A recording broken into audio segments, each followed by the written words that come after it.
Recientemente, PwC dio a conocer su reporte Resilience Our Sources, que se abarca las tendencias y desafíos del sector minero, considerando las principales 40 mineras del mundo. Para hablar sobre este estudio y sus principales conclusiones, me encuentro con Pablo Arancibia, Senior Manager de la institución. Muchas gracias por tu tiempo, Pablo, y quisiera consultar respecto a cuáles son las principales conclusiones de este estudio. Buenos días, Daniel. Primero, muchas gracias por la invitación. Siempre es un agrado conversar con ustedes, sobre todo cuando son temas que son de interés mutuo, por cierto. Oye, una brevísima introducción, si me permite, respecto al estudio en sí. Es un estudio que la firma realiza de manera anual, ¿cierto? Donde esta es nuestra versión 17,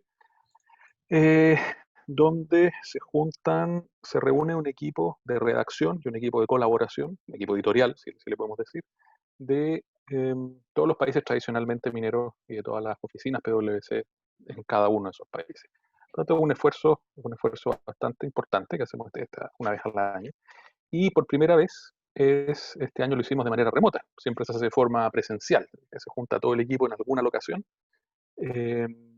Por un par de semanas estábamos, entre comillas, secuestrados, dedicados a hacer este análisis de la información de las 40 mineras más grandes del mundo. Debo hacer también el alcance, que es en base a capitalización de mercado, por lo tanto son empresas que están abiertas a la bolsa. Ya, porque siempre, muchas veces, de manera recurrente, nos llegan consultas fuera de línea, ¿por qué no está Codelco? Codelco, entonces, es por eso, porque no hay salida, no hay cotización en bolsa de por medio. Sí está Antofagasta Minerals, pero a través de Antofagasta PLC, por lo tanto, tampoco figura Chile como parte del estudio en sí, sino que figura el Reino Unido, porque Antofagasta PLC cotiza en la Bolsa de Londres. Pero en fin, valga la introducción. Este año, fíjate, el estudio estuvo muy concentrado en poder, si bien es cierto, es una mirada histórica al desempeño durante el 2019, este año, obviamente, con el primer cuatrimestre que tuvimos antes de la emisión del estudio, era imposible sustraerse a las consideraciones COVID. ¿Okay? Entonces, tuvimos que, de alguna forma u otra, lograr juntar en cada una de las locaciones que estaban participando en el estudio. El equipo tiene, las colaboraciones van a Américas, Europas, África y Asia. Juntar todas las experiencias posibles en base a información pública y en base a la información que cada uno de los miembros del equipo tiene disponible a través de los servicios de noticias de cada uno de sus países. Entonces, fue un trabajo bastante, te diría, no solo riguroso, sino que de un esfuerzo considerable, poder llegar a tener a la vista tendencias, puntos comunes y estrategia, ¿no? Desde el punto de vista público y privado, disponibles para nuestro análisis. Ahora, las principales conclusiones del estudio están asociadas principalmente a, primero, eh, mantener, ¿cierto?, la impronta que la industria ha mantenido hasta el día de hoy respecto a la protección a la salud, de sus trabajadores. Los colaboradores sigue siendo quizás la parte más importante de todas, lo mencionaba con mucha vehemencia cuando hicimos el lanzamiento Joaquín Villarino, ¿verdad?, el Consejo Minero, al respecto de que la salud es una de las cosas primordiales que tenemos que tener siempre en consideración al respecto. Pero no es menos cierto que también tenemos que tener a la vista que las disrupciones en producción tienen que ser lo más limitadas posible y dentro de los límites que nos permitan mantener ciertos niveles de producción.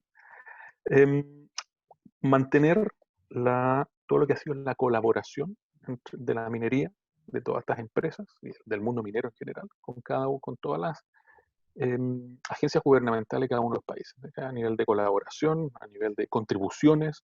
Ha sido mucha y muy profunda la contribución, sobre todo que en nuestro país ha tenido la industria en las regiones mineras, en estrecha colaboración con cada uno de los organismos gubernamentales representados en cada una de esas regiones. Lo siguiente ya viene más por el lado duro, que tiene que ver con los números, ¿no es verdad? 2019 fue un año excelente para la industria, donde terminaron con unos balances, la verdad es que a prueba de bala, y muy bien preparados, gracias a Dios, para sobrevivir los embates de lo que ha significado este primer cuatrimestre. Tenemos dentro del estudio, está presentado un mapa donde hubo detenciones totales de producción, o detenciones totales, perdón, de actividad, detenciones parciales, y aquellos países donde la actividad siguió con ciertas salvaguardas y controles, operando a toda máquina. Chile es uno de ellos. Entonces, estos balances sólidos, ¿cierto?, fruto de este 2019, más allá de permitirnos capear un poco la tormenta, o la parte inicial de esta tormenta, tampoco tenemos un fin a la vista todavía, ha permitido mantener los niveles de inversión, ¿cierto?, con algunas bajas, estas últimas proyecciones, o estos últimos tiempos, estos últimos números que hemos estado viendo, pero bajas que no están asociadas a que se vayan a cancelar proyectos, sino que son bajas asociadas a diferimientos. Entonces, hay algunas cosas que, dependiendo del punto de corte, dependiendo del mes que uno esté mirando, hay más CAPEX o menos CAPEX, ¿okay? Pero obedece más bien a un diferimiento en el tiempo, como acabo de decir.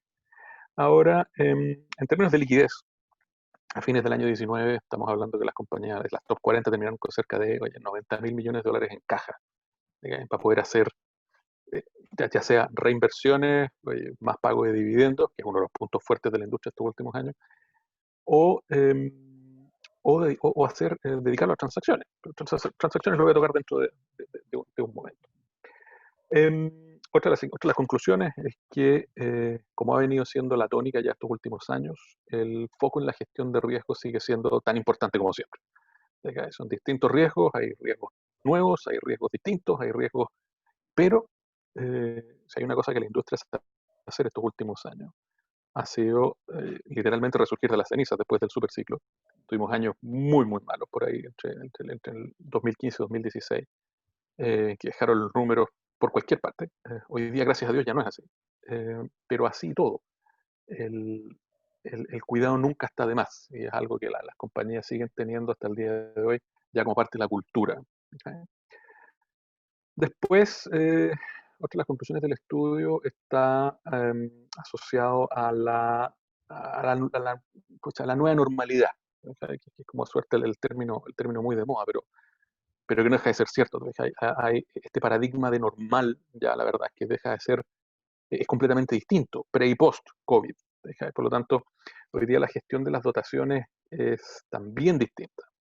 Todas aquellas faenas que son FIFO, fly in, fly out, ¿cierto?, que requieren de muchas personas de fuera de la región, también tienen que tender a racionalizar los planes de contratación, o los planes de turnos, o cómo reimaginar en el fondo esta nueva normalidad en cuanto a la gestión de las dotaciones, y a cómo las dotaciones van y vuelven desde faena.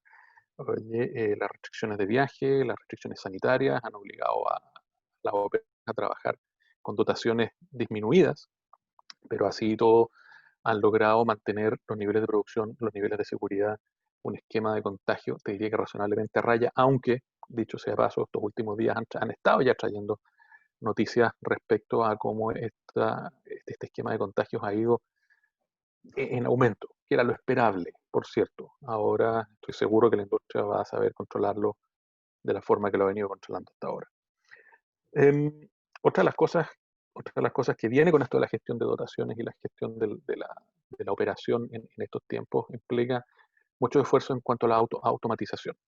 Tarea que era eminentemente manual, se está automatizando, robotizando. Tareas que a lo mejor de manera rutinaria no se hacían de forma remota, hoy día sí lo están haciendo. Por lo tanto, hay también una variante acerca de desarrollo tecnológico no menor, que enlaza con el siguiente punto, que tiene que ver con la ciberseguridad. Todos estos esquemas de automatización implican de por sí una dependencia de la tecnología incremental.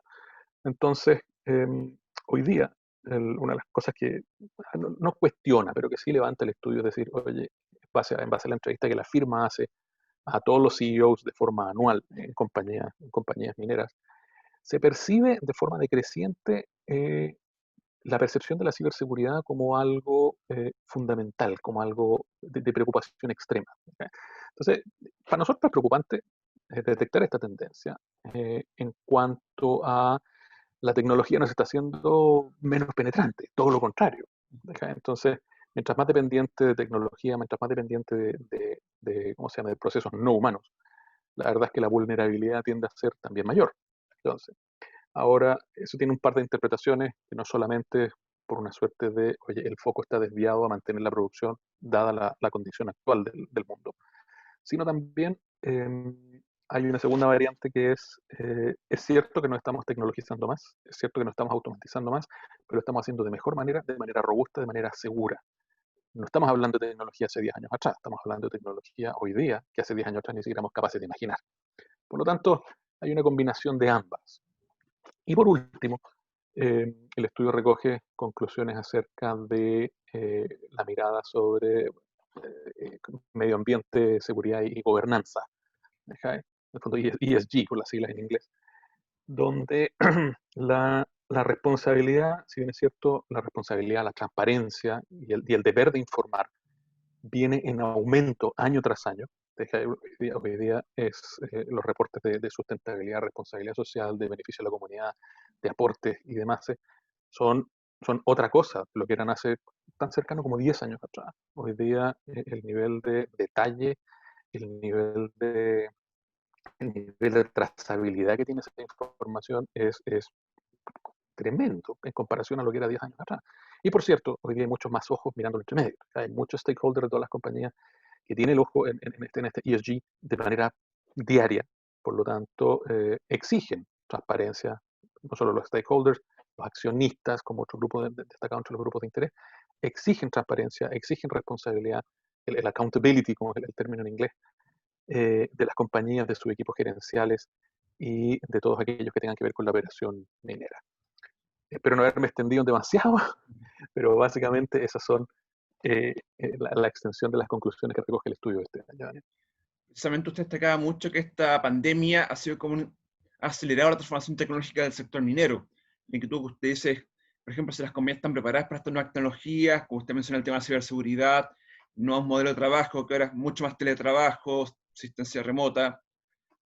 En esa línea, cómo las compañías pueden ir introduciendo, fortaleciendo estas nuevas prácticas. Mira, ¿sabes qué? Muchas de las compañías, las más grandes, por cierto, concentrándonos en las top 40, yo te diría que las más grandes ya tenían de cierta forma un esquema de trabajo remoto bien sólido dentro de la impronta de trabajo de las compañías. El desafío viene en las compañías más pequeñas. Ya cuando estamos hablando de mediana y pequeña minería, ahí los desafíos ya tienen otro color, ¿verdad? Donde el hecho de incorporar tecnología quizás es el desafío, no necesariamente mejorar tecnología. Entonces, ahí sí hay mucho apoyo que otorgar, porque no necesariamente estamos hablando de implementaciones tecnológicas baratas. ¿Okay? Entonces, no solo implica modificar la forma de trabajar, sino que implica un granito más de arena a la línea de costo que no necesariamente compañías más pequeñas pueden absorber en estos tiempos. Entonces, literalmente estamos, ese grupo de compañías está enfrentando quizás uno de los desafíos más grandes, ya que no solo están preocupados de mantener producción, sino que además están tremendamente preocupados de poder hacerlo de manera eficiente a distancia.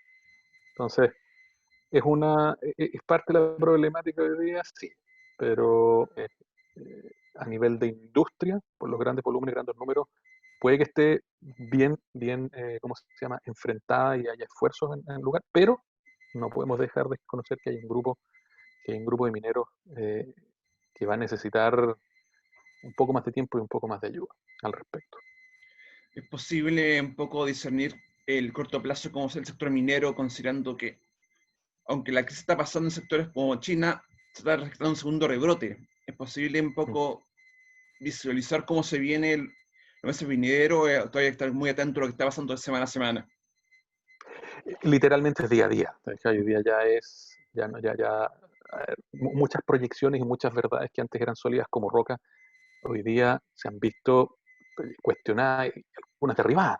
Y entre esas está la capacidad de proyectar eh, con un horizonte de tiempo un poquito más largo que 4 días. Yo creo que no estaba dentro de las posibilidades esperar una segunda ola de contagio, porque bueno, no estamos hablando como les gusta a algunos de hablar de un resfriado común, estamos hablando de algo bastante más potente.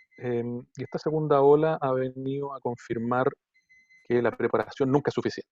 O sea, hoy día una de las ventajas también que tienen las compañías, las mineras, la industria en general, es esta conciencia, y te diría que está arraigada hasta los huesos, sobre la seguridad.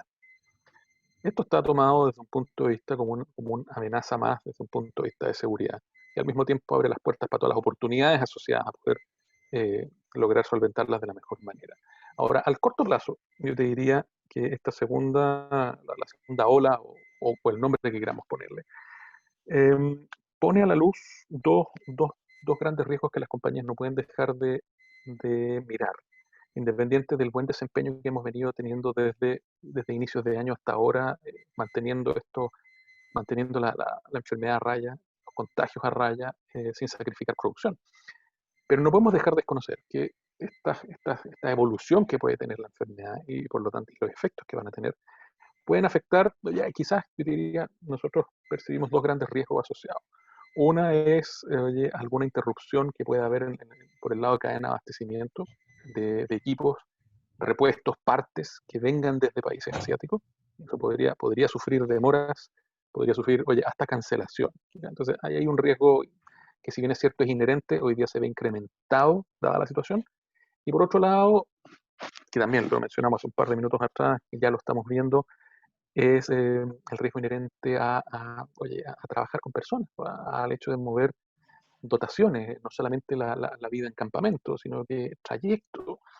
Entonces, las compañías pueden mantener razonablemente bien controlado todo lo que sea temas de distanciamiento, sanitización, prevención, mientras estamos en faena. Pero después, cuando se acaba el turno y el trayecto regreso a casa, si bien es cierto, dentro de lo controlado que puede ser, lo es, otra cosa que ya escapa un poco más al control de la compañía en sí es qué pasa fuera de los turnos, qué pasa cuando entramos de vuelta a dinámica familiar. Que ni Dios lo quiera, pero contagios a nivel ya hogares. ¿Qué pasa? ¿Eso va de vuelta después a la faena cuando se reanuda el turno? Yo diría que ese es otro de los grandes, ¿cómo se llama?, riesgos que vemos latentes hoy día. Sobre todo en un marco que no teníamos a principios de abril, a mediados de abril, cuando estábamos haciendo el estudio, que era que Chile venía con un nivel de contagios diario muy distinto a lo que estamos viendo en las noticias hoy día. Yo diría que esas son quizás las grandes amenazas que vemos hoy día al corto plazo para la industria. Muchas gracias por su tiempo, Pablo, y mucho éxito y lo mejor para todo lo que se venga para adelante. Muchas gracias. Te agradezco, Daniel. Muchas gracias a ustedes. Muy buen día. Ya.